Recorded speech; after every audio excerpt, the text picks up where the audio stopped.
Motorbike ও লরির সংঘর্ষে মৃত্যু হলো এক যুবকের। ঘটনায় শোকের ছায়া পরিবার সহ এলাকা জুড়ে। ঘটনার পর আজ বৃহস্পতিবার যুবকের মৃতদেহ উদ্ধার করে নিয়ে আসা হলো গঙ্গারামপুর থানায়। সেখানে প্রাথমিক তদন্তের পর মৃতদেহ ময়নাতদন্তের জন্য বালুরঘাট সদর হাসপাতালে পাঠিয়ে পুরো বিষয়টি খতিয়ে দেখছে পুলিশ। জানা গেছে মৃত যুবকের নাম শশাঙ্ক মণ্ডল, বয়স 25 বছর, বাড়ি হিলি থানার মুরালিপুর এলাকায়। পেশায় ছিলেন একটি ব্যাংকের কর্মী। পরিবার সূত্রে খবর, বুধবার রাতে শামসি থেকে মোটরবাইকে চেপে শশাঙ্ক ও তার সহকর্মী জীবন রায় বাড়ি ফিরছিল।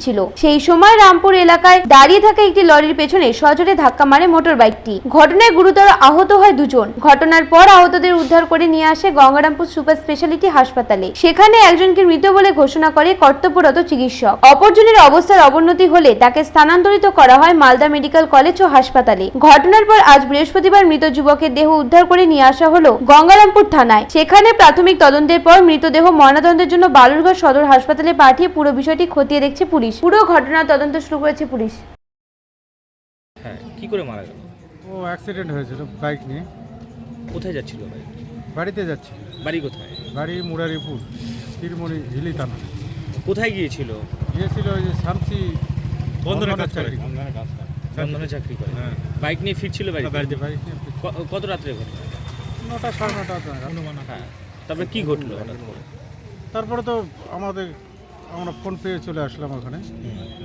এসে আসার পরে দেখলাম হসপিটালে এসে দেখি বডি পড়ে আছে।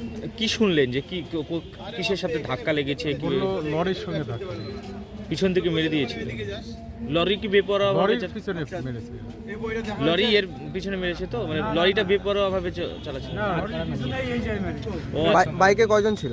দুজন। আরেকজনের কি অবস্থা? ও সিরিয়াস, মালদাতে ট্রান্সফার। অমিত মহন্তের রিপোর্ট, কুলিক নিউজ, গঙ্গারামপুর।